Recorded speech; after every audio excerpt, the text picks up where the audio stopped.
Yo, what it is, YouTube? It's your boy Nix coming back with another bullseye of a tutorial. It's 2023. Happy New Year's to everybody. We about to be dropping a lot of gems this year, so let's get right into it. We not wasting no time. Let's get right to it. If you guys do have any more ideas or suggestions for any different type of videos I want to see, it drop it down below. I'm more than happy to get to it. So I have a song here, and today I want to talk about aggressive vocals, how to get really aggressive vocals but not being too harsh. I think harshness is a very important thing for me personally, you know, because harshness kind of reflects reality a little bit. Like, this world is not sweet and easy. So usually with my vocals, I do like a hint of harshness. Of course, in the beginning, I learned how to not make my vocals overly harsh, which, you know, I'll show some techniques, some advanced stuff, but this was a type of song where I had to make it harsh. So let me show you how harshness can actually be a tool to get the idea off of the song. So let's go, let's jump into it.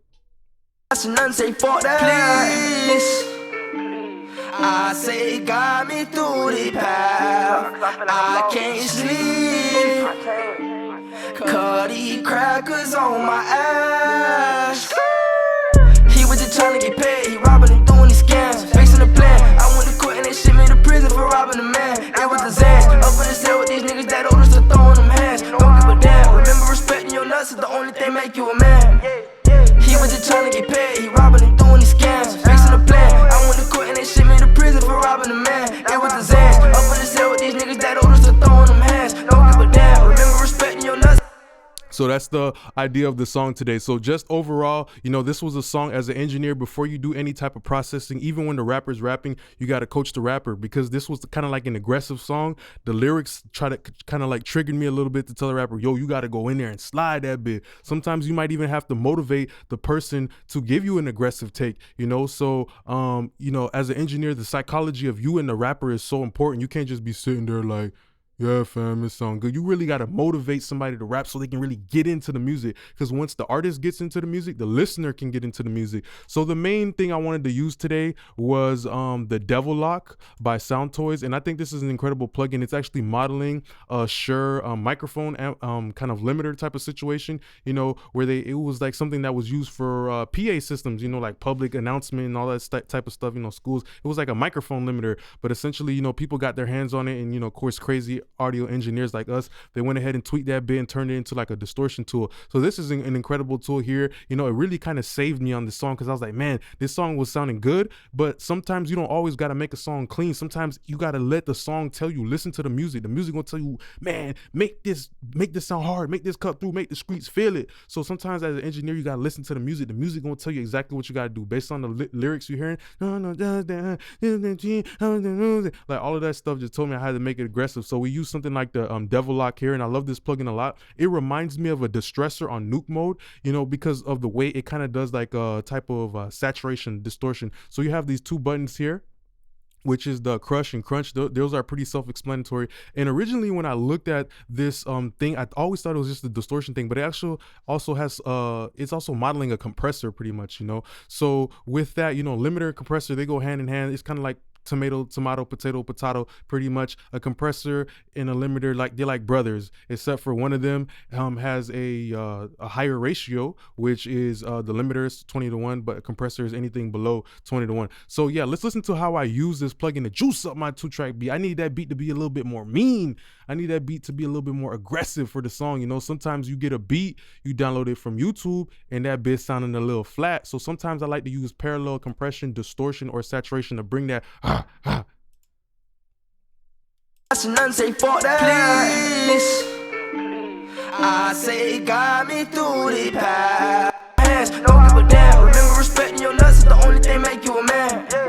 Mom told me focus on me, told me stay out of the street, but how do I do it? People be all in your ear, telling you 20 new things, it be confusing. How the fuck I was 15 and I make the news, no weather, kinda amusing. Because the youngest still skinny, don't ever assume I've been using. Ayy, short like raising no grass, man. I smoke a lot, don't judge that. By my respect, you get whacked. Ain't squashing nothing, say fuck that. Short like raising no grass, man. I smoke a lot, don't judge that. So it's a very minor difference, but what I really hear is it's giving a little bit more grit to the 808. With this plugin, you can easily get carried away, but I did it very delicately, you know, and it kind of is making the beat feel like it has a little bit more air. That's something that saturation does sometimes too. It adds a little bit of more harmonic content to like the overtones to the top. So even with the boom, boom, boom, boom, boom, it's kind of like I hear a little bit more air for the beat, and that's why I decided to use this. So this is very interesting. I love kind of like parallel compressing, parallel saturating my beats sometimes, and also use this plugin here, which is Karzok True Iron. This is an incredible plugin. Is modeling transformers. So I'm using all of this to help bring some aggression to the beat.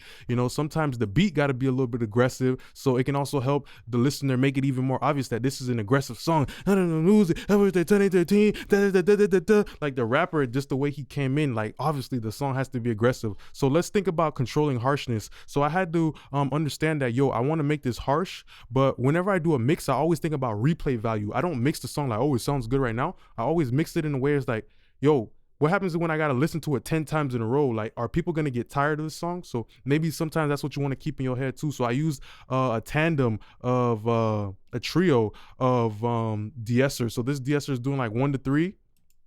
Then I also have the C4, yeah, which is doing like another about 4 dB on the top as well. Let's look at that real quick. Don't give a damn, remember respect. He was just trying to get paid, he robbing and doing these scams. Fixing the plan, I went to court and they sent me to prison for robbing a man. It was the Zans, up in the cell with these niggas that older still throwing them hands. Don't give a damn, remember respecting your nuts is the only thing doing these scams. Fixing the plan, I went to court and they sent me to prison for robbing a man. It was the Zans, up in the cell with these niggas that older still throwing them hands. Don't give a damn, remember respecting your nuts is the only thing make you a man. He was just trying to get paid, he robbing and doing these scams. Fixing the plan, I went to court and they sent me to prison for robbing a man. So I'm doing whatever I can to kind of really tame this harshness, because I know this song has to be gritty, but I need to give the listener a point of reference. So with my lead vocal, I wanted it to be very dark, you know, so people don't understand what north is without knowing what south is. They don't understand what west is without east, you know, so it's always like a situation like that. And then I also use something like the tape, and I put the IPS on 7.5, so that has a poorer high frequency response. I'm using a bunch of different ways to make my vocal sound dark, because I'm trying to give them that point of reference. It's like when somebody tell you, yeah, you gotta go right around the corner. As soon as you go to the corner store, you make a right. It's like a situation like that. Like if they don't know where that corner store is, they can't localize where everything is at. So as an engineer, sometimes you got to put that anchor down and let them know, yo, this is what dark is, and this is what harsh is, this is what clean is, and this is what dirty is, you know. So you got to give them that point of reference so they can understand. If you make everything sound dirty, ain't nothing gonna sound dirty. So I used a 7.5 IPS, and I know that has a poor high frequency response, so it just made the vocal really sound dark. And the tape, you know, formula that I was using, it was just pretty good.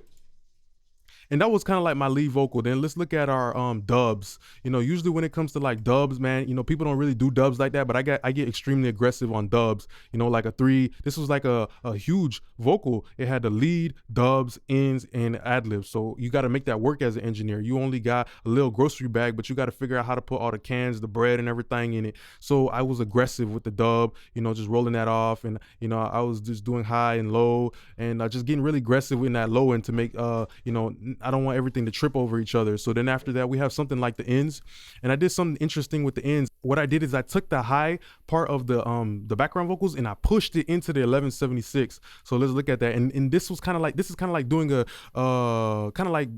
your own de-esser, because now the top of the vocal, the sharp knife part of the vocal is hitting that compressor, in the 1176 zip zip zip is hitting it like a bug zapper or something like that. You know, EQing into the compression to de-harsh the background vocals, because now the 1176 is zap pew pew pew pew pew pew. That's what the 1176 is doing, and you see that 8 ratio is just very abrupt, boom boom. You know, you got to use the compressor to make the vocals talk to the listener like how you want to. And then we also use the VCA topology of the SSL board compressor, understanding that, hey, VCA is very aggressive, you know, so you have to be smart about what type of tools you're using to get the sound that you hear in your head. But you got to understand that I already knew where I was going to take the whip as soon as I hopped in it. Before I even put my hands on the steering wheel, before I even touched anything, I had already understood out the gate that, yo, you know, I'm gonna make this vocal aggressive, harsh, but not too harsh to where people could keep listening to it. And a part of that too was how I rolled off the top end. So you got to pay attention to that too. You know, sometimes you can EQ into the compression to make it act a certain type of way,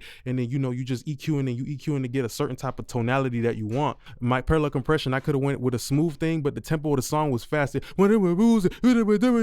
So you got to use use the lyrics, use the tempo, use the flow of the rapper. It's gonna make it obvious to you what settings you gotta use, y'all boys. So yeah, I put it on a mix of 10, you know, a little bit of darkness, which everything is self-explanatory. There's nothing really to talk about. It's just an incredible plugin. Another one too would be like Avid Lo-Fi, and I used a little crunch, a little crush. I ain't really want the lead vocal to drive the song, you know, so that's what I always talk about. You know, there's no such thing as really perfectly leveling a vocal. You know, being an engineer is like a quarterback. Every single play, it's always going to be a new defense. You know, every time you do a new song, it's always a new situation. So you can't just perfectly level a vocal. Sometimes I might put the vocal just a little bit on top of it. Sometimes I might put the vocal a little bit under and tuck it in. So this was a situation where I wanted my vocal to be dark but still tucked in, and I wanted the ad libs to drive it. You hear the ad libs, do it, do it, do it, do it. But I had good ad libs. So as an engineer, you got to be listening like, oh, that's a really good part. I want to shine a light on that, you know.